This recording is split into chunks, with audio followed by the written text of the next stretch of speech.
जुड़ जाओ भाई सभी जल्दी से।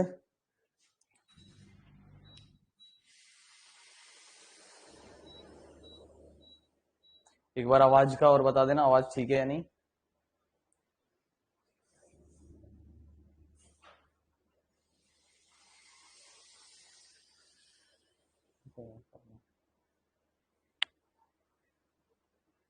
ठीक है ठीक है, चलो।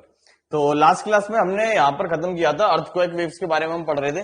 तो मैंने बताया था दो तरीके की बेसिकली तरंगे होती हैं। एक होती है शरीर तरंग, ठीक है, जिनको बॉडी वेव्स कहते हैं, और एक होती है सतह तरंग, जिनको हिंदी में सतह तरंग ही कहते हैं, ठीक है, सरफेस वेव्स।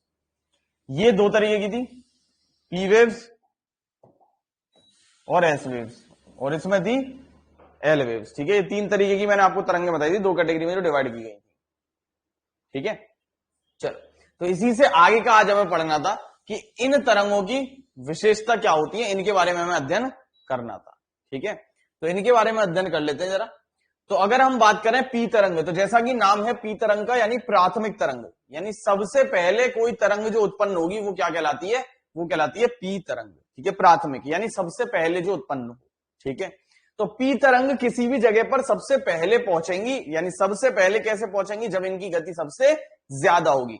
तो इन तरंगों की गति सबसे ज्यादा होती है, लगभग 8 किलोमीटर प्रति सेकंड की रफ्तार से चलती है, यानी एक सेकंड में लगभग 8 किलोमीटर की दूरी तय कर लेती हैं ये तरंगें, ठीक है। और अगर हम बात करें पृथ्वी की, तो अगर मान लो एक बिंदु पर ओरिजिनेट हुई तो दूसरे बिंदु पर पहुंचने पर लगभग मैक्सिमम कितना समय लगाएंगी, तो लगभग 21 मिनट का समय लगाती हैं पूरी पृथ्वी को पार करने में, ठीक है। यानी पृथ्वी के एक कोने पर उत्पन्न हुई और दूसरे कोने पर पहुंचने में लगभग कितना समय लगाएंगी, तो टोटल 21 मिनट का समय लगाती हैं अपने दूसरे विपरीत बिंदु पर जाने पर, ठीक है, मैक्सिमम। इन तरंगों की खास बात क्या है, ये तरंग अनुदैर्घ्य होती हैं, ठीक है। अनुदैर्घ्य मतलब लॉन्गिट्यूडनल। दो तरीके की तरंगें होती हैं, एक तरंगें होती है अनुदैर्घ्य और एक होती है अनुप्रस्थ, एक होती है लॉन्गिट्यूडनल और एक होती है ट्रांसवर्स। फर्क क्या है, यदि कोई तरंग जिस दिशा में चल रही है उसी दिशा में पार्टिकल्स वाइब्रेट भी करें, यानी कि पार्टिकल्स भी इसी दिशा में चलें, यानी ये तरंग आगे बढ़ रही है और पार्टिकल्स भी ऐसे ही इधर ही इसी लाइन में ऐसे वाइब्रेट कर रहे हैं, तो उसको हम क्या कहेंगे, ऐसी तरंगों को हम कहते हैं अनुदैर्घ्य तरंग। लेकिन तरंग चले आगे और पार्टिकल्स ऊपर नीचे वाइब्रेट करें तो उसको हम क्या कहते हैं, उसको हम कहते हैं अनुप्रस्थ। जैसे हम साइन वेव बनाते हैं ऐसे, तो इसमें क्या है, पार्टिकल्स ऊपर नीचे वाइब्रेट कर रहे हैं लेकिन तरंग कहां चल रही है, आगे की तरफ चल रही है। तो जो ये तरंगें होती हैं पी तरंग, ये कैसी होती हैं, ये अनुदैर्घ्य होती हैं, यानी कि लॉन्गिट्यूडनल होती हैं, यानी जिस दिशा में चल रही हैं उसी दिशा में धरती को हिलाती है। मान लो कि ये धरती है, इधर ओरिजिनेट हुई, तो ये मान लो ऊपर की तरफ आ रही है, तो ये धरती को कैसे हिलाएंगी, ऐसे ऊपर नीचे की तरफ हिलाएंगी, यूं यूं, ठीक है, जैसे बॉल की तरह यूं यूं, ठीक है, बाउंस करेगी, ठीक है। ऐसी ही तरंगें कौन सी होती हैं, ध्वनि तरंगें भी होती हैं। जब हम बोलते हैं तो ध्वनि भी जब आगे बढ़ती है तो पार्टिकल्स उसी दिशा में वाइब्रेट करते हैं, ठीक है। जैसे आगे की तरफ मैं बोल रहा हूं तो वो आगे ही पार्टिकल्स जा रहे हैं और आगे ही ध्वनि की आवाज पहुंच रही है, ठीक है। तो ये ध्वनि तरंगों की तरह ही होती हैं, कैसी होती हैं, अनुदैर्घ्य होती हैं, ठीक है। तो क्वेश्चन आएगा पी तरंग किन तरंगों की तरह होती हैं, ध्वनि तरंगों की तरह होती हैं, साउंड वेव्स की तरह होती हैं, ठीक है। इनकी खास बात क्या होती है, ये चाहे ठोस हो, तरल हो या गैस हो, ठीक है, यहां गैस और रह गया है, ठोस हो, तरल हो या गैस हो, ठीक है, सबसे होकर गुजर सकती हैं। क्योंकि पृथ्वी के अंदर मैंने आपको बताया था ठोस भी है, तरल भी है, अर्ध ठोस भी है, यानी पृथ्वी के अंदर कोई भी जगह आ जाए तो ये उस सबको पार करके दूसरी जगह पहुंच जाएंगी, चाहे अंदर ठोस हो चाहे तरल हो, सबको पार करके चली जाती हैं। ऐस तरंग ऐसा नहीं कर पाती, वो अभी हम पढ़ेंगे आगे, ठीक है। तो ये कुछ विशेषताएं हो गई पी तरंगों की। क्या विशेषताएं हो गई, सबसे पहले तरंगे जो उत्पन्न होती हैं वो पी तरंग उत्पन्न होती हैं, इनकी गति सबसे ज्यादा होती है 8 किलोमीटर प्रति सेकंड। इसको मापते जैसे हैं तो वो बिल्कुल वैसे मापते हैं, ईसीजी वगैरह आपने देखा होगा कभी, है ना, सीटी स्कैन या ईसीजी वगैरह करते हैं तो उसमें इस तरीके से ऐसे लाइनें होती है ना, यूं यूं करके ये धड़कन ऐसी जो दिखाते हैं, तो इसी तरीके से ये भी होती है कि ये पल्स टाइप की दिखाएगा कि ये जो पहली पल्स जो उत्पन्न हुई होगी, ठीक है, तो ये जो पहली पल्स जो उत्पन्न होगी ये क्या दर्शाएगा, ये पी तरंग को ही दर्शाएगा। फिर बाद में जो उत्पन्न होगी वो एस तरंग और एल तरंग ये सब रहेगा, ठीक है। नेक्स्ट आगे चलते हैं तो बात करते हैं एस तरंग की। तो एस तरंग की जो गति होती है वो पी तरंगों से कम होती है, लगभग कितने गुना? एस तरंग की यदि आपको गति निकालनी है तो पी तरंग की गति को 1.7 से डिवाइड कर दोगे तो किसकी गति आ जाएगी? एस तरंग की गति आ जाएगी। ठीक है, तो एस तरंग की गति क्या होती है? पी तरंग डिवाइड बाई 1.7। तो कभी कभी क्वेश्चन न्यूमेरिकल पूछ लेता है कि पी तरंग की गति इतनी है, सपोज दे दी उसने 6.8, तो एस की कितनी गति होगी? तो वही आपको सिंपल 1.7 से डिवाइड कर देना है। यहां जो क्वांटिटी आती है वो मल्टीपल में ही आती है क्योंकि ये ज्योग्राफी है, मैथमेटिक्स नहीं। ठीक है, चलो आगे चलते हैं। तो बात क्या आती है? एस तरंग कैसी होती है? पी तरंग ध्वनि की तरह थी, एस तरंग प्रकाश की तरंगों की तरह होती है, यानी अनुप्रस्थ होती है, ट्रांसवर्स होती है, यानी कि ये धरती में उत्पन्न होती हैं और ऐसे चल रही है मान लो। ठीक है, तो ऐसे चल रही है तो ये धरती को कैसे हिलाएंगी? ऐसे ऊपर नीचे यूं यूं हिलाती हुई जाएंगी। ठीक है, जबकि पी तरंग कैसे हिला रही थी? पी तरंग ऐसे हिला रही थी, ऊपर नीचे। ठीक है, एस तरंग कैसे हिलाएंगी? ऐसे हिलाएंगी। ठीक है, क्लियर? दोनों तरीके से हो जाएगी, ऐसे ऐसे भी हिलोगे और ऐसे ऐसे भी हिलोगे। ठीक है, क्लियर? इन तरंगों की खास बात क्या होती है? ये जो एस तरंगें होती हैं ये केवल और केवल ठोस से ही गुजर सकती हैं, यानी केवल सॉलिड से ही पास कर सकती हैं, लिक्विड से पास नहीं करती। यानी कि अगर और डिटेल में अगर हम पढ़ते हैं, जो कि पढ़ना नहीं है फिर भी बता दे रहा हूं, कि मान लो कि ये अर्थ की कोर है जो कि तरल अवस्था में, तो मान लो ये तरंग यहां से उत्पन्न हुई तो आइडियली क्या होना चाहिए था? ये तरंग यहां पहुंचकर ऐसे पार कर जाती और सामने पहुंच जाती, लेकिन ये तरंगें क्या होती हैं? ठोस को पार कर जाती हैं, लेकिन बीच में क्या है? तरल, तो तरल को पार नहीं कर पाती, तो क्या होता है? ऐसे मुड़ जाती है। ठीक है, जैसे पानी बह रहा है या सामने चींटी गुजर रही है और चींटी के सामने ऐसे पैर रख दो, तो चींटी क्या करती है? आपके पैर को अब पार नहीं कर पा रही तो वो अपना रास्ता थोड़ा सा डेविएट करके फिर बदल जाएगा अपना रास्ता। तो ऐसे यहां पर होता है, ये तरंग ऐसे सीधी ना गुजर कर ऐसे मुड़ जाती हैं, कोण पर 143 डिग्री का कोण होता है, इतना कुछ, लेकिन हमें पढ़ना नहीं। ठीक है, तो एस तरंग और पी तरंगों में अंतर होता है। पी तरंगें जो होती हैं वो ध्वनि तरंगों की तरह थी और एस तरंग जो है वो प्रकाश की तरंगों की तरह, लाइट की तरह। ठीक है, तीसरी जो होती है वो होती है एल तरंग। एल तरंग की अगर बात करें तो एल तरंग पी तरंग और एस तरंग का ही रूप होती है। सतह पर जब पी तरंग और एस तरंग पहुंचती हैं तो ये चट्टानों से टकराकर इनका रूप में थोड़ा सा बदलाव हो जाता है और इनको हम क्या कहते हैं? एल तरंग कहते हैं, जिनकी खोज एक वैज्ञानिक ने की थी जिसका नाम था लव। तो लव तरंग इनको कहते हैं। इन तरंगों की गति तीनों तरंगों में सबसे कम होती है, लगभग कितनी? 3 किलोमीटर प्रति सेकंड। 3 किलोमीटर प्रति सेकंड की रफ्तार से चलती है, तीनों तरंगों में सबसे धीमा है। लेकिन क्योंकि ये सतह पर उत्पन्न हो रही हैं, इस वजह से सबसे ज्यादा जो विनाश करती हैं वो यही तरंगें करती हैं। यानी वो जो घर वगैरह टूट जाते हैं वो सब किन तरंगों से टूटते हैं? इन्हीं तरंगों से टूटते हैं ना, जो बहुत ज्यादा तबाही हो जाती है। वैसे भी खतरनाक होती है लव तरंगें। ठीक है, दिल उजाड़ दें, घर उजाड़ दें, तो वही बिल्कुल ऐसे ही याद रखो कि घर उजड़ जाते हैं वो किससे उजड़ जाते हैं? लव तरंगों से उजड़ जाते हैं। ठीक है, अब बात आती है, ये चीजें मैंने आपको लास्ट क्लास में बताई दी थी, एक बार थ्योरी और देख लो इनकी। ठीक है, सिंपल क्या थ्योरी है कि जो भूकंप होता है इसको हम किससे मापते हैं? सिस्मोग्राफ से। ये लास्ट क्लास में मैंने आपको बता दिया था, जो किस पर बना हुआ होता है? रिक्टर पैमाने पर बना हुआ होता है। ठीक है, जो रिक्टर पैमाना है ये एक ऐसा स्केल होता है जिसमें रीडिंग कहां से कहां तक होती है? 0 से 9 तक होती है, ऐसे 0 1 2 3 ऐसे करके कहां तक? 9 तक होती है। ये पैमाना सादा नहीं होता, ये एक कैसा पैमाना होता है? लघु गुणक का पैमाना है, लॉग का पैमाना होता है। लॉग पढ़ा होगा शायद आपने, 11th में होता है शायद, या 10th में थोड़ा बहुत शायद आ जाता है, या 11th में ही होता है। तो लॉगरिथमिक पैमाना है, लघु गुणक का पैमाना है। इसका क्या मतलब है? इसका ये मतलब है, लॉग में आपने पढ़ रखा होगा कि log 10 की वैल्यू 1 होती है, ये आपने पढ़ रखा होगा। ठीक है, तो इसमें होता क्या है? लॉग में जो भी पावर यहां पर होती है, मान लो x है, तो ये x यहां नीचे उतर आता है, यानी log 10x का मतलब क्या हुआ? x log 10। ठीक है, मैथ नहीं पढ़नी, थोड़ा सा बस समझ लो। ठीक है, तो यहां पर होगा क्या? ये जो लघु गुणक का पैमाना होता है ये किस में चलता है? 10 की पावर में चलता है। ठीक है, किस में चलता है? 10 की पावर में चलता है। यानी जनरल जो पैमाना होता है वो तो क्या होता है, 1 के बाद 2 आया यानी 1 का अंतर हो गया, 2 के बाद 3 आया 1 का अंतर हो गया। लेकिन ये लघु गुणक के पैमाने में क्या होता है, 10 की पावर में चलती है सारी चीज। यानी 10 की पावर का मतलब क्या हुआ, यदि कहीं पर 1 की जगह 2 का भूकंप आया तो इसका मतलब क्या हुआ कि 1 की तुलना में 2 वाला भूकंप दुगना नहीं है, कितने गुना है, 10 गुना ज्यादा प्रभावशाली था। यानी अगर कहीं पर 1 रिक्टर पैमाने का भूकंप आया और कहीं पर 2 रिक्टर पैमाने का भूकंप आया तो 2 रिक्टर पैमाने वाले पर धरती 10 गुना ज्यादा तेज हिली होगी बजाय 1 की तुलना में।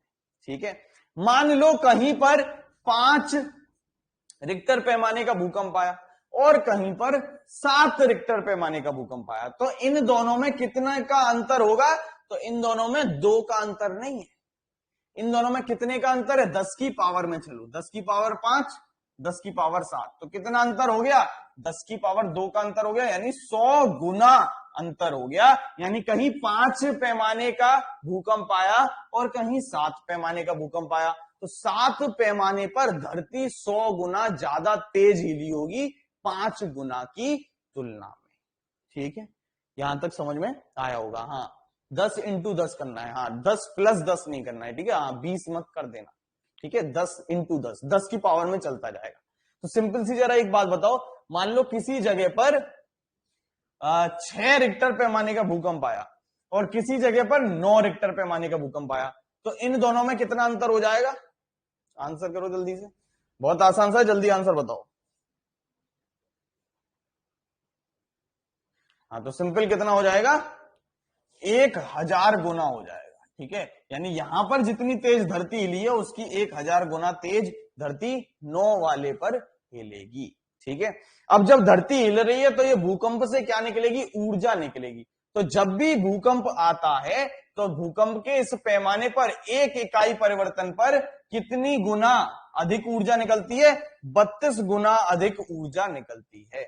अगर इस पैमाने से 1 इकाई से दूसरी इकाई पर जाते हो तो कितना परिवर्तन आ जाता है ऊर्जा में, 32 गुना ज्यादा ऊर्जा निकलती है। ठीक है, अब तक जो सबसे ज्यादा भूकंप आया वो 9.4 या 5 स्केल का आ चुका है। यानी कि इसका मतलब यह है कि रिक्टर पैमाने से आप 9 से ज्यादा का भी माप सकते हो। यानी ये 9 से क्या होता है, यहां से आगे खुला रहता है, इसके आगे भी निकाल सकते हैं। लेकिन पृथ्वी पर भूकंप 10 से ज्यादा नहीं आ सकता। क्यों नहीं आ सकता, क्योंकि भूकंप की तीव्रता निर्भर करती है प्लेटों पर। ठीक है, और प्लेट कितनी लंबी है, तो अर्थ की एक फिक्स डायमेंशन है, एक फिक्स व्यास है। ठीक है, यानी डायमीटर फिक्स है, रेडियस फिक्स है, तो उस हिसाब से जो हमारी प्लेटें हैं वो इससे ज्यादा टकराने के बाद इससे ज्यादा तेज भूकंप नहीं आ सकता। तो 10 से ज्यादा तेज पृथ्वी पर भूकंप आ नहीं सकता। अभी तक जो मैक्सिमम आया वो 9.4 आया, यानी पूरी ऐसी पृथ्वी की 2 आधी आधी प्लेटें टकरा जाएं 2 हिस्से करके तब जाके 10 का आएगा। ठीक है, तो टेंशन की जरूरत नहीं है। लेकिन हाँ, ये जो 9 वगैरह के भूकंप होते हैं ये भी बहुत भयंकर होते हैं, सब चीजें तबाह कर सकते हैं, इतने होते हैं। ऐसा अनुमान है कि भविष्य में 5 से 10 साल में लगभग 8 से 9 तीव्रता का भूकंप उत्तराखंड में आ सकता है। और उत्तराखंड में जब 8 से 9 तीव्रता का भूकंप आ सकता है तो उत्तराखंड पूरा तबाह है, बाढ़ आ जाएगी, सब चीजें तबाह हो जाएंगी उत्तराखंड की। और उत्तराखंड से सटा हुआ जो हमारा इलाका है, पश्चिम यूपी, अलीगढ़ वगैरह उत्तराखंड के पास ही है, दिल्ली, यहां पर भी भूकंप के काफी तेज झटके महसूस किए जा सकते हैं। और इतनी तेज भूकंप हो सकता है कि काफी अच्छी अच्छी बिल्डिंग्स भी गिर सकती हैं, धराशाही हो सकती हैं। ठीक है, तो ये प्राकृतिक है, इसमें हम कुछ कर भी नहीं सकते हैं। अब बस भगवान से ही प्रार्थना कर सकते हैं कि इतनी जल्दी अंत ना हो, अभी जिंदगी जी लें थोड़ी और। ठीक है, जमुना नगर कहाँ है सर, जमुना नगर, यार असल में ये शहर ऐसे एक से नाम के होते हैं, तो जमुना नगर अब शायद राजस्थान में पड़ता है या पता नहीं, ऐसा मेरे को याद तो नहीं। ये अलग से जमुना नगर में कुछ हुआ था क्या, अब कॉलोनी भी होती है जमुना नगर नाम से। ठीक है, हरियाणा का टेस्ट है तो जमुना नगर हरियाणा में ही होगा फिर तो। ठीक है, या फिर राजस्थान में होगा, जो सटे हुए राज्य उन्हीं में से कहीं होगा, ठीक है।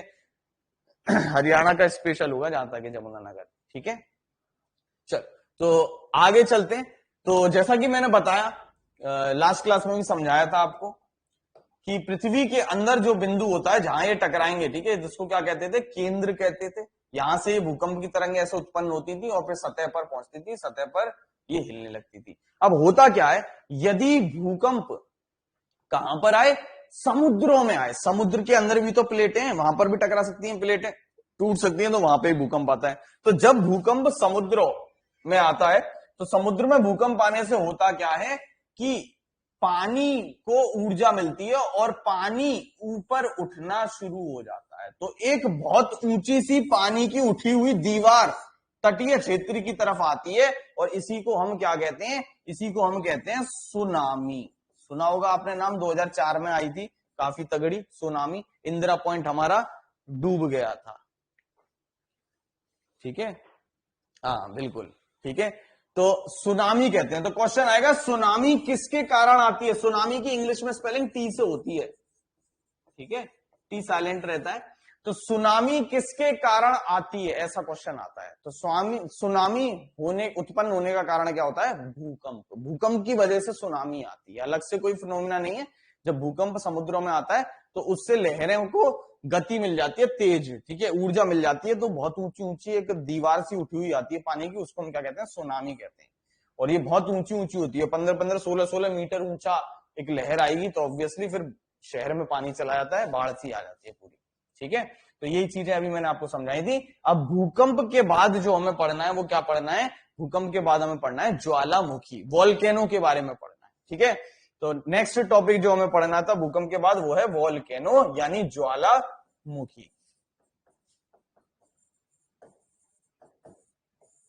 ठीक है। तो जैसा कि नाम है ज्वाला, ज्वाला मतलब आग और मुखी मतलब एक मुख होगा, आग मतलब एक मुंह से निकले। तो ज्वालामुखी क्या होता है, ज्वालामुखी एक प्रकार का पर्वत होता है जिसका ऊपर का ढक्कन खुला रहता है, ठीक है। यानी एक पर्वत जैसा ही हिस्सा होता है ज्वालामुखी, जिसमें बस फर्क क्या होता है कि ऊपर से ऐसे पूरा बंद नहीं है, ऊपर से क्या है, ऊपर से कटा हुआ है, ठीक है। ऊपर से क्या है, इसका एक मुंह खुला हुआ रहता है, उसको हम क्या कहते हैं, ज्वालामुखी कहते हैं, ठीक है। तो क्वेश्चन ये आता है कि इस ज्वालामुखी के मुंह को क्या कहते हैं। तो ये जो ज्वालामुखी का मुंह होता है इसको कहा जाता है क्रेटर, ठीक है। क्या कहते हैं, क्रेटर कहते हैं। ये जो ज्वालामुखी का मुंह होता है इसको क्या कहते हैं, क्रेटर कहते हैं। ये पेपर में बहुत बार क्वेश्चन आ चुका है, ठीक है। इसके अंदर क्या भरा हुआ होगा, यहां पर मैग्मा भरा हुआ होगा, ठीक है। तो जब ये मैग्मा अंदर से प्रेशर लगता है तो प्रेशर के साथ बाहर निकल के आ जाता है, किसके थ्रू, क्रेटर के थ्रू। तो क्वेश्चन आएगा मैग्मा किसके थ्रू सतह पर आता है, किसके द्वारा सतह पर आता है, तो क्रेटर के द्वारा सतह पर आता है। और जब क्रेटर के द्वारा सतह पर आ गया तो यहां सतह पर आकर अब ये मैग्मा क्या बन जाएगा, अब ये सतह पर आकर क्या कहलाएगा, लावा कहलाएगा, ठीक है। जब तक जमीन के अंदर होता है तो उस लावा को मैग्मा कहते हैं और जैसी सतह पर आ जाता है तो उसको क्या कहते हैं, लावा कहते हैं, ठीक है। जब ज्यादा विस्फोट होने लगते हैं क्रेटर में तो धीरे धीरे क्या होगा, ये मुंह इसका बड़ा हो जाएगा, ठीक है। तो जब ये क्रेटर अधिक बड़ा हो जाता है तो इसी क्रेटर को हम क्या कहते हैं, दूसरे नाम से जाना जाता है, इसको कहते हैं कालडेरा, ठीक है। जब ये क्रेटर अधिक बड़ा हो जाता है, ठीक है, बचपने में क्रेटर कहला रहा है, जब जवानी आ गई तो क्या कहलाता है, कालडेरा कहलाता है। और विश्व का ऐसा सबसे बड़ा कालडेरा कहां पर पड़ता है, जापान में है, जिसका नाम है अस्सो, ठीक है। जापान में है जिसका नाम है अस्सो, विश्व का सबसे बड़ा कालडेरा है, ठीक है। हाँ बिल्कुल बिल्कुल। तो थोड़ा सा थ्योरी देख लेते हैं, ठीक है। ज्वालामुखी के मुहाने या मुंह को क्या कहते हैं, क्रेटर कहा जाता है, ठीक है। बड़े क्रेटर को क्या कहते हैं, कालडेरा कहते हैं। थोड़ा नाम भयानक सा हो गया, कालडेरा कहते हैं, ठीक है। सबसे बड़ा कालडेरा कौन सा है, माउंट आसो। कहां पर है ये माउंट आसो, ये है जापान, ठीक है। अब जब ज्वालामुखी फटा तो ज्वालामुखी फटने से बहुत सारे पदार्थ ज्वालामुखी से निकलेंगे, ठीक है। ये ज्वालामुखी फटा तो बहुत सारी चीजें निकलेंगी। तो क्या क्या निकलता है, ज्वालामुखी फटने से बहुत सारी मात्राओं में गैसें निकलती हैं, ठीक है। गैसों के साथ और क्या निकलता है, जल वाष्प बहुत अधिक मात्रा में निकलता है, और जल वाष्प निकलने से क्या होता है, फौरन यहां पर बादल बन जाते हैं, और फौरन क्या होता है, जनरली वहां पर बारिश हो जाती है। उस बारिश होने की वजह से होता क्या है, जो लावा होता है वो और ज्यादा इलाकों में फैल जाता है, जो गैसें होती हैं वो नीचे ही बैठना शुरू हो जाती हैं, जहरीली गैसें होती हैं, सल्फर निकलती है, अभी बताऊंगा आपको। तो गैसें निकलती हैं, गैसों के साथ साथ क्या निकलेगा, इसमें से लावा निकलेगा, और क्या निकलता है, कुछ छोटे छोटे पत्थर होते हैं, वो भी ज्वालामुखी के साथ ऐसे विस्फोट के साथ बाहर की तरफ आते हैं। तो उनको स्पेशल हमने कुछ नाम दे रखे हैं, जो पेपर में क्वेश्चन आ जाता है। तो ज्वालामुखी से सबसे अधिक मात्रा में कौन सी गैसें निकलती हैं, इस तरीके के प्रश्न आते हैं। तो पहले ये थोड़ा सा फोटो देख लो, जिससे आइडिया लग जाए। जो क्रेटर होता है वो इस तरीके से खुला हुआ मूसा होता है, ये अंदर से धुआं निकल रहा है, ठीक है, स्टीम निकल रही है, भाप निकल रही है, ठीक है, इस तरीके से कुछ होगा ये, ठीक है, उठा हुआ पर्वत, ये नीचे लावा था, मैग्मा था, तो ये मैग्मा धीरे धीरे ऊपर आता रहता है प्रेशर के साथ, ठीक है, संवहन के द्वारा, और ऊपर आने के बाद एकदम से विस्फोट हो जाता है और बाहर की तरफ पूरा निकल जाएगा। बहुत सारा क्या होगा, स्मोक निकलेगा, ठीक है, धुंध निकलेगी, ठीक है, लावा निकलेगा, गैसें निकलेंगी, तो ये सारी चीजें इसमें निकलती है।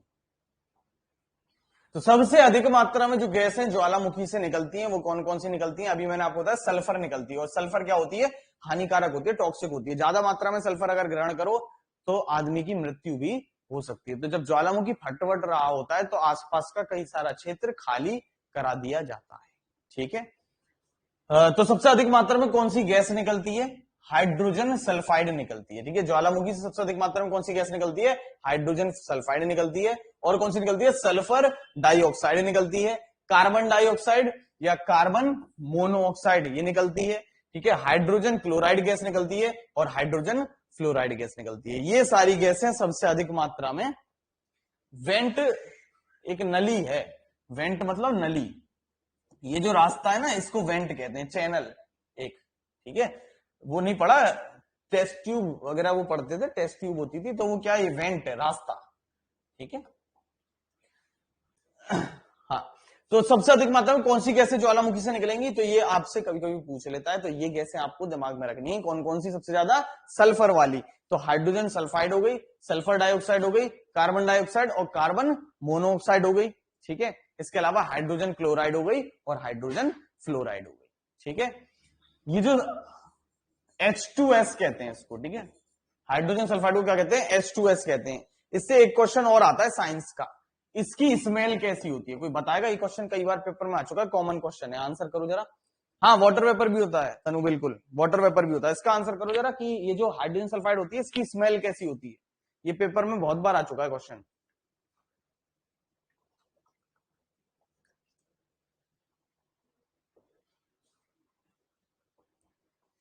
विनेगर जैसी, स्मेल विनेगर जैसी है, और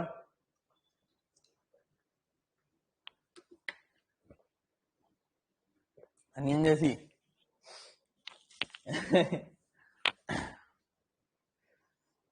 याद नहीं है, तुक्का, अच्छा चलो कोई बात नहीं, याद रखना इसको, पेपर में आया हुआ क्वेश्चन है, सड़े हुए अंडे जैसी, ठीक है, रॉटन एग।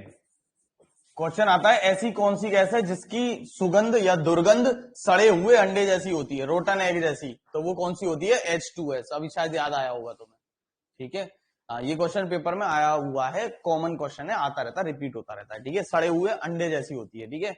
हाइड्रोजन सल्फाइड ही जब हम गैस लीक करते हैं खुद से तो हाइड्रोजन सल्फाइड ही निकलती है उसमें, ठीक है, जनरल बात है, ये वायु है, ठीक है, शरीर में गैस निकलती है, वायु बनती है, तो वो जो गैस हम पास करते हैं उसमें भी हाइड्रोजन सल्फाइड होती है, ठीक है, तो वो स्मेल अब ध्यान कर लो, ठीक है, वो इस स्थिति है, ठीक है, ध्यान रखना, ही पेपर में आता है क्वेश्चन, ठीक है।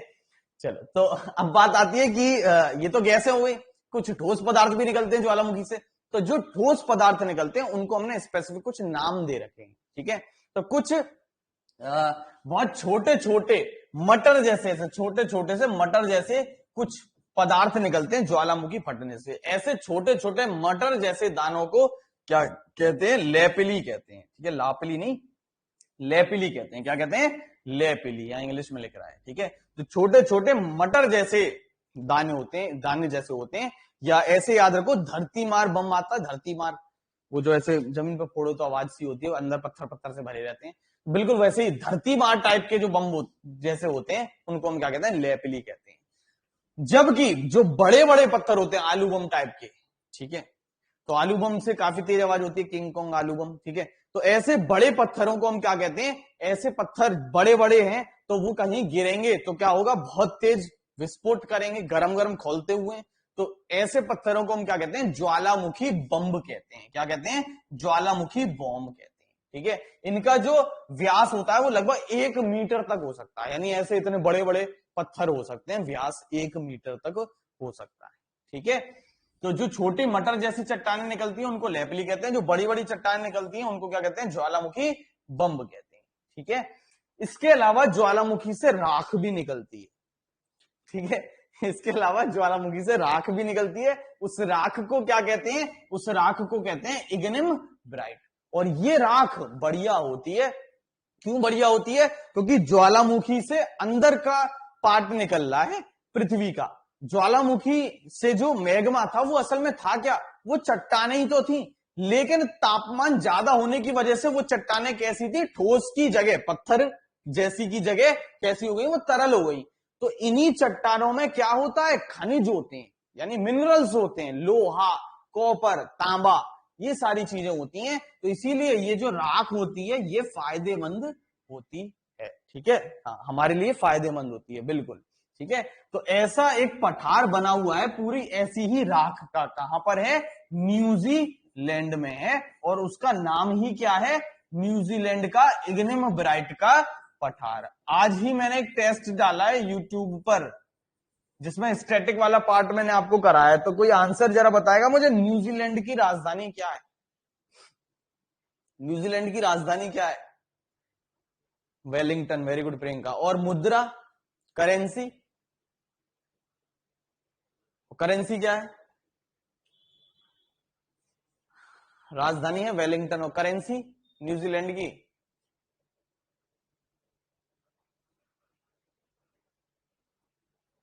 Very good, dollar. बहुत बढ़िया बेटा प्रियंका, बहुत बढ़िया, मुझे उम्मीद है इस बार तुम्हारा सिलेक्शन पक्का होना है।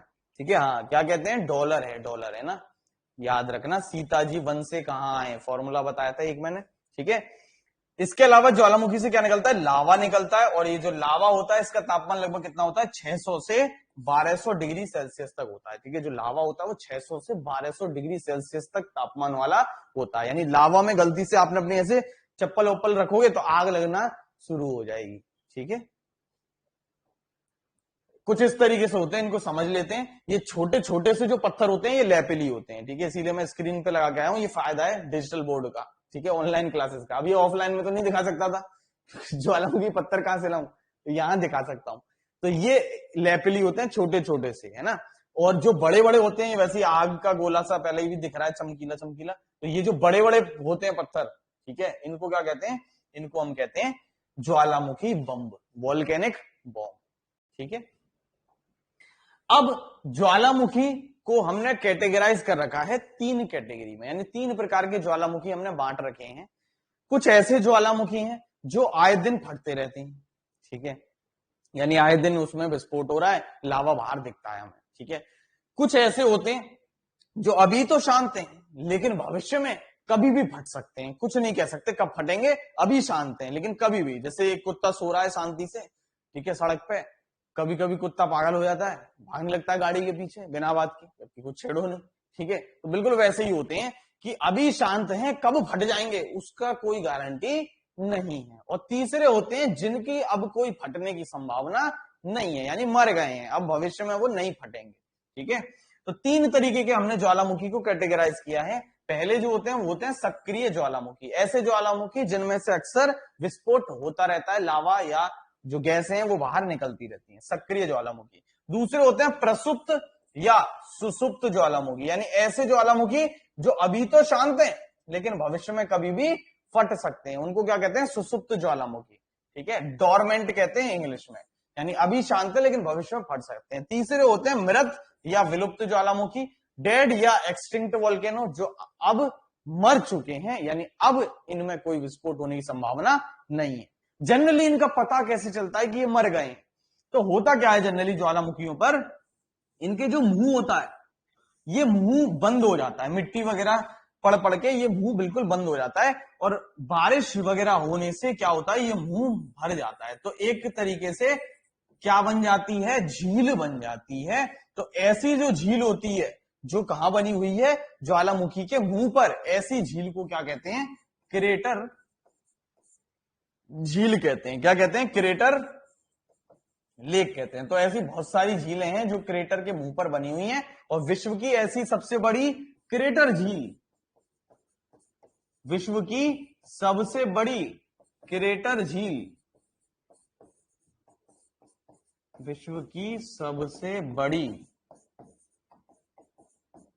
क्रेटर झील या उल्का निर्मित झील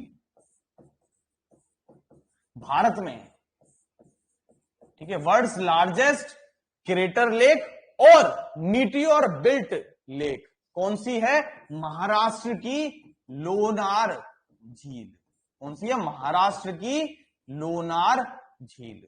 ठीक है, ये विश्व की सबसे बड़ी क्रेटर झील है या उल्का पिंड निर्मित झील है। मीटियोर से बनी हुई सबसे बड़ी या फिर क्रेटर वाली सबसे बड़ी झील कौन सी है, भारत की लोनार झील। और कहां है, नाम से भी समझ आ रहा होगा लोनार, ठीक है, तो कहां है, महाराष्ट्र में।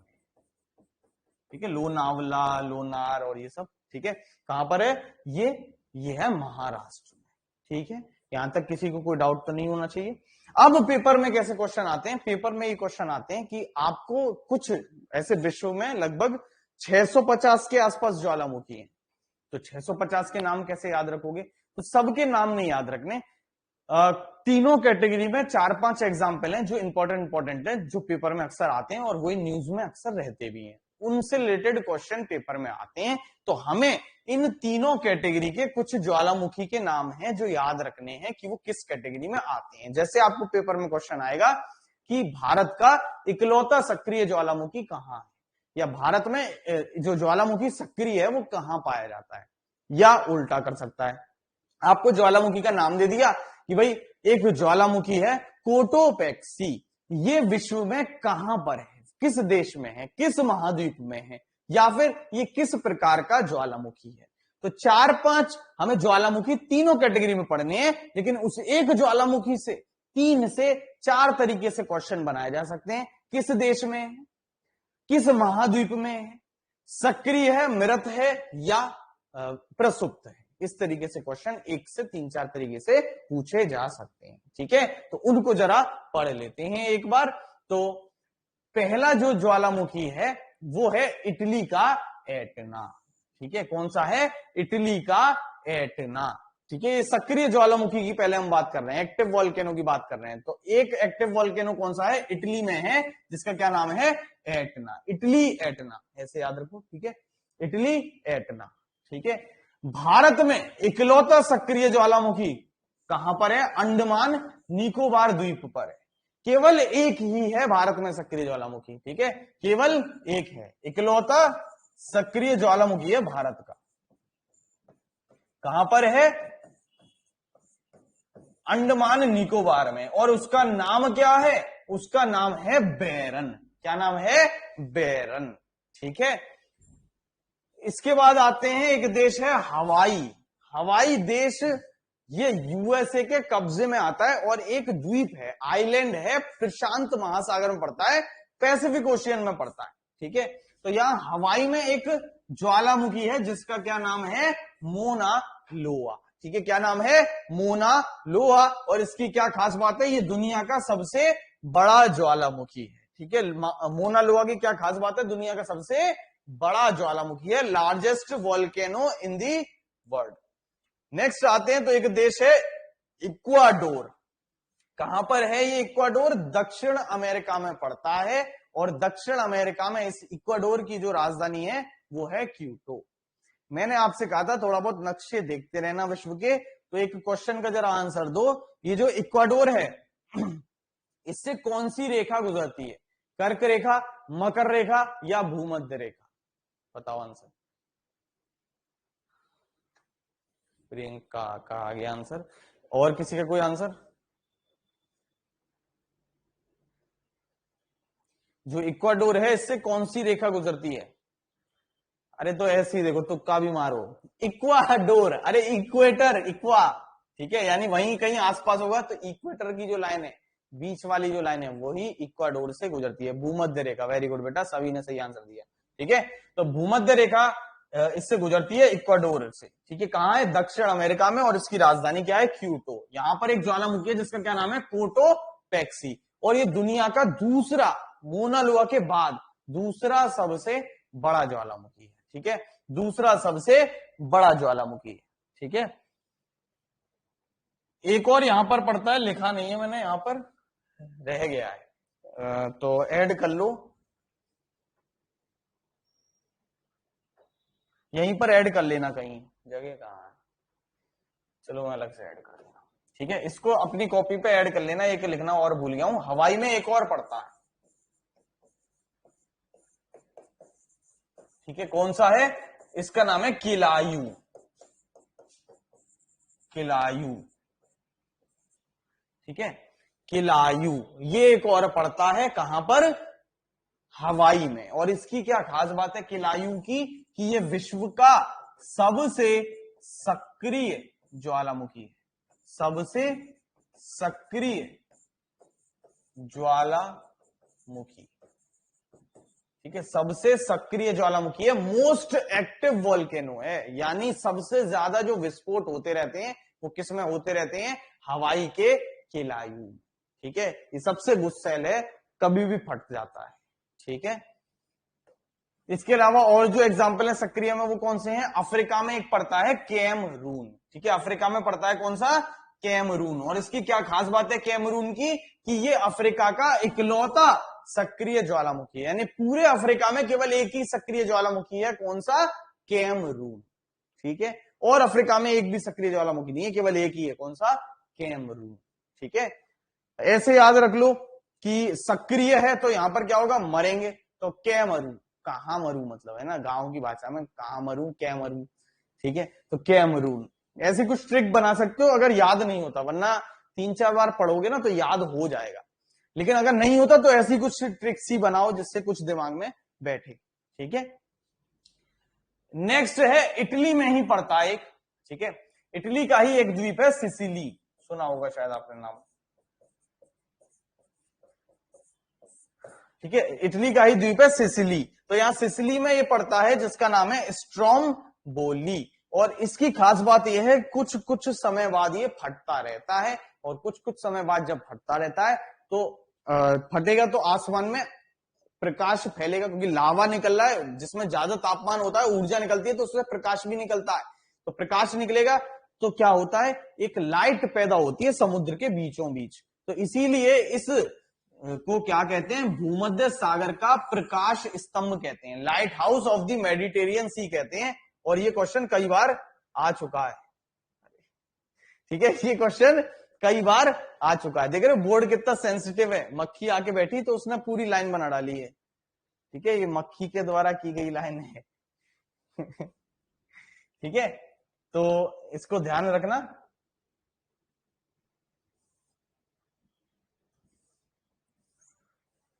ठीक है, तो क्या कहते हैं स्ट्रोम्बोली को? भूमध्य सागर का प्रकाश स्तंभ कहते हैं। ठीक है, क्लियर? बहुत इंपॉर्टेंट क्वेश्चन है, बार बार आता है। मेडिटेरियन सी का लाइट हाउस किसे कहते हैं? तो किसे कहते हैं? स्ट्रोम्बोली को कहते हैं। ठीक है, जो इटली में है। इटली में एटना भी है, इटली में ये भी है। इटली के भी और द्वीप हैं, लेपारी द्वीप है, सिसिली द्वीप है, तो ऐसे पढ़ते हैं। ठीक है, तो ये तो हो गए सक्रिय ज्वालामुखी। ठीक है, एक बार फिर रिवाइज करा दूं क्योंकि नाम इनके इंपॉर्टेंट है, याद रखने आपको। इटली में कौन सा है? एटना। ठीक है, भारत में इकलौता अंडमान निकोबार में है जिसका क्या नाम है? बेरन। हवाई में एक तो है मोना लोआ जो विश्व का सबसे बड़ा ज्वालामुखी है, और एक और था जो आगे बताया किलायू, जो विश्व का सबसे सक्रिय ज्वालामुखी है, मोस्ट एक्टिव वोल्केनो। फिर इक्वाडोर में पड़ता है कोटोपैक्सी जो दूसरा सबसे बड़ा है। अफ्रीका में इकलौता सक्रिय ज्वालामुखी कैमरून है, इसके अलावा और कोई सक्रिय नहीं है।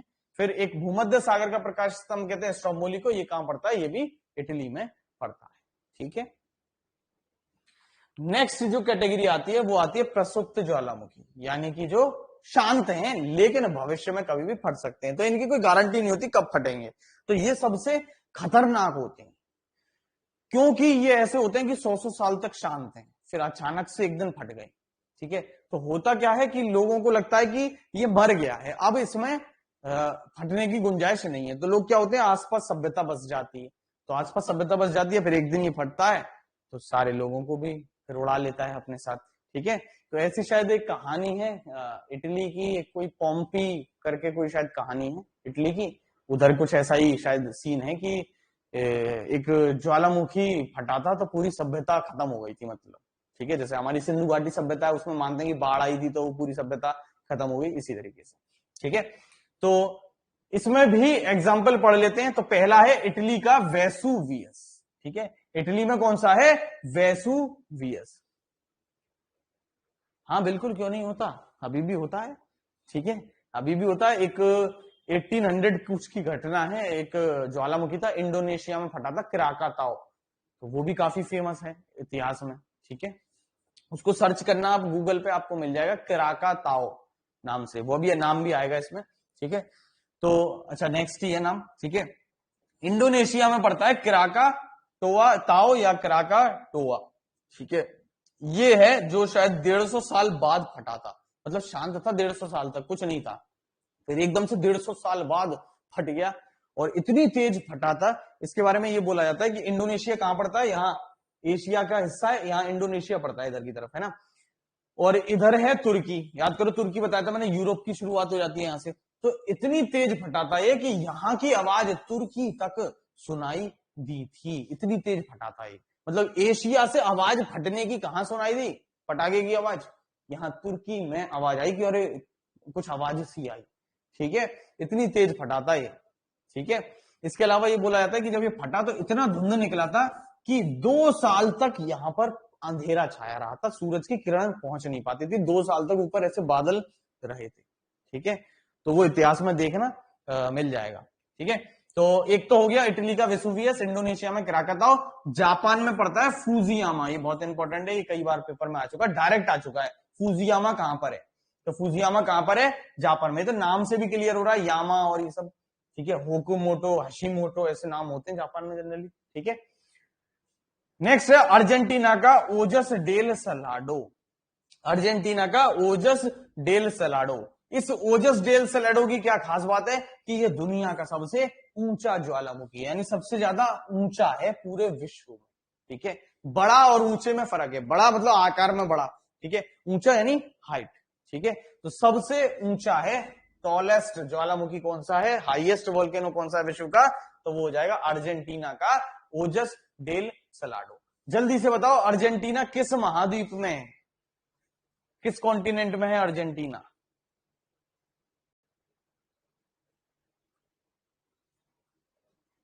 साउथ अमेरिका में है, वेरी गुड। और राजधानी क्या है अर्जेंटीना की,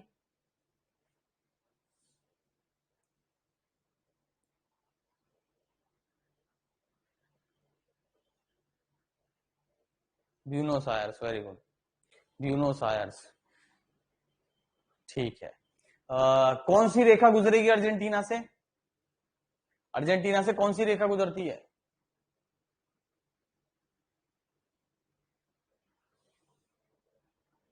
कैप्रिकॉन, वेरी गुड भाई, प्रियंका सबसे पहले आंसर करती है भाई, वेरी गुड प्रियंका। हाँ, कौन सी रेखा गुजरती है, मकर रेखा गुजरती है। ठीक है, अर्जेंटीना से मकर रेखा, वेरी गुड। नेक्स्ट है माउंट अजीजा, ये कहां पर है, ये है कनाडा में। माउंट अजीजा ये कहां पर है, ये है कनाडा में। इसके अलावा एक और याद रखना, भारत में ही है एक, अंडमान निकोबार में। अंडमान निकोबार में एक तो सक्रिय हो गया जिसका नाम था बैरन, एक प्रसुप्त भी है, इसका क्या नाम है, इसका नाम है नारकोंडम, नारकोंडम। ठीक है, इसको भी याद रखना, ये है अंडमान निकोबार में, ये भी किसका उदाहरण है, प्रसुप्त का उदाहरण। ठीक है, नेक्स्ट कैटेगरी है शांत, यानी जो अब नहीं फटेंगे, मर गए हैं।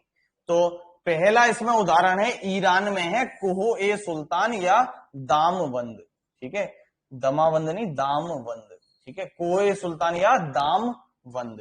ठीक है, ईरान का कोहे सुल्तान या दामवंद। ठीक है, दूसरा उदाहरण है म्यांमार का पोपा, म्यांमार का पोपा। ठीक है। तीसरा उदाहरण है इक्वाडोर का चिम्बाराजो। ये डायरेक्ट पेपर में आ चुके हैं, बहुत सारे पेपरों में डायरेक्ट पूछा जा चुका है चिम्बाराजो कहाँ है, तो यह है इक्वाडोर में। नेक्स्ट है चिली में पड़ता है एकांकोगुआ। ये भी कैसा है, मृत, चिली में एकांकोगुआ। और ये वाला पेपर में कई बार आ चुका है, तंजानिया में पड़ता है किलीमंजारो। इस किलीमंजारो की क्या खास बात है, ये किलीमंजारो वाला शायद लोअर पीसीएस में भी आया था, वीडियो के एग्जाम में आया था 2018 में। तो किलीमंजारो तंजानिया में पड़ता है, और तंजानिया कहाँ है, अफ्रीका में। इसकी खास बात क्या है किलीमंजारो की, कि ये अफ्रीका का सबसे ऊंचा ज्वालामुखी पर्वत है, यानी अफ्रीका में सबसे ऊंचाई पर है ये ज्वालामुखी पर्वत। ठीक है, किलीमंजारो। तंजानिया की राजधानी बताएगा कोई, तंजानिया की राजधानी क्या है, डोडोमा। वेरी गुड, डोडोमा राजधानी है तंजानिया की। ठीक है, अब एक क्वेश्चन यहां पर इंपॉर्टेंट ये आता है कि इकलौता ऐसा महाद्वीप कौन सा है जहां पर कोई भी सक्रिय ज्वालामुखी नहीं है, यानी कोई भी एक्टिव वॉल्केनो नहीं है। तो ये भी पेपर में कई बार क्वेश्चन आ चुका है, वो है ऑस्ट्रेलिया। ठीक है, ऑस्ट्रेलिया इकलौता ऐसा महाद्वीप है जहां पर कोई भी सक्रिय ज्वालामुखी नहीं, और हैं प्रसुप्त हैं, शांत हैं, सक्रिय ज्वालामुखी कोई भी नहीं है। कहां पर, ऑस्ट्रेलिया में। तो नेक्स्ट क्वेश्चन जो आता है वो ये आता है, अभी हमने ये तो पढ़ लिया कि भैया कितने तरीके के ज्वालामुखी होते हैं और कौन कौन से मेन इनके उदाहरण है। नेक्स्ट जो आता है वो ये आता है कि ज्यादातर भूकंप और ज्वालामुखी कहां आते हैं। भूकंप जहां ज्यादा होते हैं वहीं ज्वालामुखी भी ज्यादा है, और जहां ज्वालामुखी ज्यादा वहीं भूकंप भी ज्यादा आते हैं, सब इंटरलिंक्ड है। ठीक है, क्योंकि भूकंप और ज्वालामुखी किस वजह से आ रहे थे, वही प्लेट टकरा रही थी, तो वो एक ही चीज हो गई। ठीक है, तो सबसे ज्यादा विश्व में भूकंप और ज्वालामुखी, लगभग 70% जो विश्व के टोटल भूकंप और ज्वालामुखी आते हैं वो एक ही बेल्ट में पाए जाते हैं। उस बेल्ट को क्या कहते हैं, उसको कहते हैं सरकम पैसिफिक बेल्ट, परि प्रशांत पट्टी। यानी कि उसको नक्शे से थोड़ा सा समझ लो, ये नक्शा है आपके सामने। ठीक है, याद करो मैंने भी एक बार आपको नक्शा बताया था विश्व में, जब हमने महासागरों में जलधाराएं पढ़ी थी, ओशियन करंट्स पढ़ा था, तब बताया था। तो कुछ इस तरीके से है, ऐसे आपको शायद अभी समझ में ना आ रहा हो, तो मैं पहले इधर समझा दे रहा हूं आपको। ये जो नक्शा है ना, ये ऐसा वाला है, याद करो मैंने आपको ये बताया था, यहाँ उत्तरी अमेरिका है, ठीक है, फिर इधर दक्षिण अमेरिका है, ठीक है, इधर यूरोप था और इधर अफ्रीका था। ठीक है, इधर एशिया था, इधर ऑस्ट्रेलिया था। याद आ रहा होगा कुछ कुछ। ठीक है, तो ये वाला जो हिस्सा दिखा रखा है, ये वाला हिस्सा दिखा रखा है, ये और ये वाला हिस्सा। ठीक है, यानी कि प्रशांत महासागर वाला क्षेत्र है, और उसका कौन सा क्षेत्र है, जहां जमीन आती है। तो जमीन वाली एक पट्टी आ रही है और एक समुद्र वाली, यहां दो प्लेटें मिल रही होंगी, तो इसीलिए यहां पर विश्व में सबसे ज्यादा भूकंप आते हैं। तो इसी को यहां पर ऐसे दिखा रखा है आपको। ठीक है, इसी को यहां पर ऐसे दिखा रखा है, ये वाली जो पूरी पट्टी है। ठीक है, इधर से ये कौन सा आ गया, देखो ये दक्षिण अमेरिका, ठीक है, ये उत्तरी अमेरिका, और यहां ये रूस वाला हिस्सा है एशिया का, और ये नीचे ऑस्ट्रेलिया, और ऑस्ट्रेलिया के इधर किरीबाती और ये सारे जो द्वीप पड़ते हैं। ठीक है, फिलीपींस और ये सारा हिस्सा। तो ये वाले क्षेत्र में विश्व में लगभग 70 से 80% जो भूकंप है वो इसी क्षेत्र में आते हैं।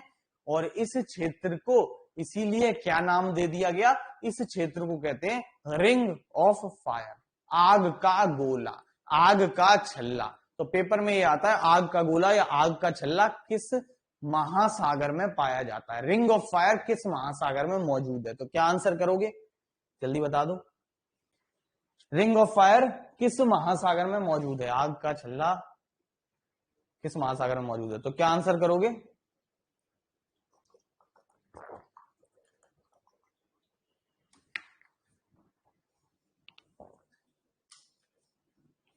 हाँ भाई, और भी आंसर करो।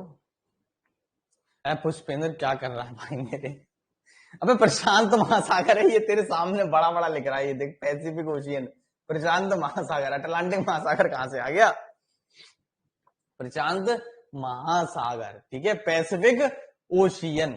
ठीक है, तो विश्व में सबसे ज्यादा भूकंप और ज्वालामुखी कहां आते हैं, प्रशांत महासागर में आते हैं, और उसको क्या कहते हैं, रिंग ऑफ फायर कहते हैं, आग का छल्ला कहते हैं। ठीक है, तो सबसे ज्यादा भूकंप कहां आएंगे, प्रशांत महासागर में, आग का छल्ला या रिंग ऑफ फायर वाली बेल्ट में। इसी क्षेत्र को और क्या कहते हैं, सरकम पैसिफिक बेल्ट कहते हैं, या हिंदी में क्या कह सकते हो, परि प्रशांत पट्टी।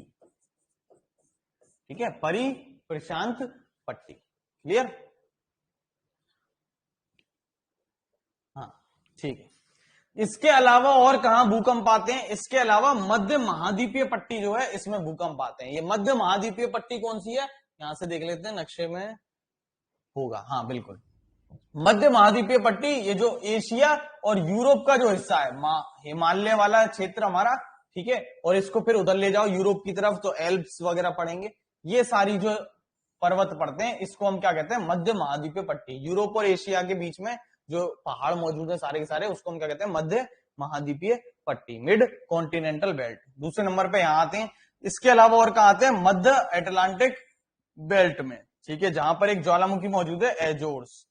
ये आपको मैंने कल क्लास में बताया था, लास्ट क्लास में आपको समझाया था, मध्य महाद्वीपीय पट्टी वाला, जो मैं आपको बता रहा था कि ये प्रशांत महासागर है, ठीक है, इसके बीचों बीच एक कटक पाई जाती है, याद आ रहा है, कुछ रिज पाई जाती है इस तरीके से एस फॉर्म की। ये देखो, ये आपको दिख रही है, ये उभरा हुआ हिस्सा जो है, ठीक है, सफेद सफेद सा, यही क्या है, ये एस फॉर्म हो गया ना, तो यही कटक कहलाता है। ठीक है, तो यहां कटक पे क्या हो रहा था, यहाँ पे बेल्ट मिल रही होंगी या टूट रही होंगी, तो यहां पर क्या होता है, यहीं पर पाए जाते हैं इसके अलावा ज्वालामुखी और भूकंप। ठीक है, ये एक सेंट हेलेना ज्वालामुखी यहाँ पाया जाता है, और एजोर्स पाया जाता है, यहाँ कहीं होगा, कहाँ गया एजोर्स, हाँ ये रहा एजोर्स। ठीक है, एजोर्स ज्वालामुखी है, एक यहाँ पर ऊपर है, ठीक है, दिख नहीं रहा होगा, अभी थोड़ा और बड़ा करता हूं। ठीक है, ये एजोर्स है ऊपर, ठीक है, और यहाँ नीचे की तरफ एक पाया जाता है सेंट हेलेना ज्वालामुखी। ठीक है, वो पीडीएफ भेजूंगा, उसमें साफ दिख जाएगा, यहाँ भी थोड़ा सा साफ नहीं दिख रहा होगा। ठीक है,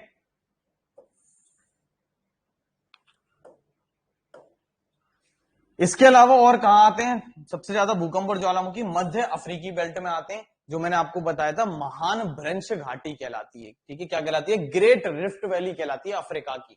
ये है आपका अफ्रीका, ठीक है, ये अफ्रीका का जो इधर का हिस्सा है, ये पूरा यहाँ महान भ्रंश घाटी मौजूद है, ग्रेट रिफ्ट वैली कहते हैं इसको। ठीक है, ये वाला जो पूरा हिस्सा है, ये ग्रेट रिफ्ट वैली कहलाता है। ठीक है, और ऐसा है कि ये वाला हिस्सा जो है वो इधर खिसक रहा है, और ये वाला हिस्सा जो है ये इधर खिसक रहा है, तो बीच में यहाँ पर दरार बन रही है, अफ्रीका के दो हिस्से हो जाएंगे, ये वाला हिस्सा इधर भग जाएगा, ये वाला हिस्सा इधर भग जाएगा, लेकिन बहुत स्लो जा रहा है, ऐसा नहीं कि अभी आपको गड्ढा दिख जाएगी, एकदम गड्ढा हो गया। ठीक है, लेकिन ऐसा हो रहा है धीरे धीरे, तो ये महान भ्रंश घाटी कहलाती है।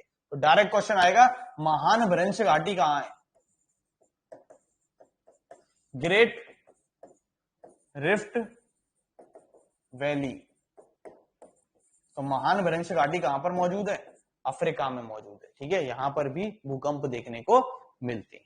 ठीक है, तो सबसे ज्यादा भूकंप और ज्वालामुखी किन किन क्षेत्रों में आते हैं, तो सबसे ज्यादा तो रिंग ऑफ फायर में आते हैं, जो प्रशांत महासागर में। इसके अलावा मध्य महाद्वीपीय बेल्ट में, यूरोप और एशिया वाला जो क्षेत्र आ जाए, पहाड़ी क्षेत्र याद रखो बस। ठीक है, पहाड़ कैसे बन रहे हैं, पहाड़ ऐसी तो बन रहे हैं कि वहां पर एक दूसरे में प्लेटें टकराई तो वो पहाड़ बन गए। जहां जहां पहाड़ होंगे वहां भूकंप और ज्वालामुखी सबसे ज्यादा आने की संभावना होगी। भारत में भी जो हिमालय का क्षेत्र है वहीं भूकंप ज्यादा आते हैं, जम्मू कश्मीर का क्षेत्र है, हिमाचल प्रदेश, उत्तराखंड, ये सब में जनरली जो भूकंप है वो आने की संभावना होती है। ठीक है, इसके अलावा और क्या है, मध्य अफ्रीकी बेल्ट। ठीक है, तो आज का लेक्चर यहीं खत्म करते हैं, नेक्स्ट क्लास में मिलेंगे तो पढ़ेंगे भारत की नदियों के बारे में। ठीक है, रिवर्स ऑफ इंडिया। ठीक है, तो आज के लिए इतना ही रखते हैं, इसमें कोई डाउट हो तो आप पूछ लेना। नेक्स्ट क्लास अभी आपकी रीजनिंग की चलेगी 8 बजे से या 8:05 से। ठीक है, थोड़ा सा ब्रेक ले लो 5 मिनट का, तो 8:05 से आपकी रीजनिंग की क्लास चलेगी, तो रीजनिंग की क्लास में मिलते हैं। ठीक है, ओके भाई।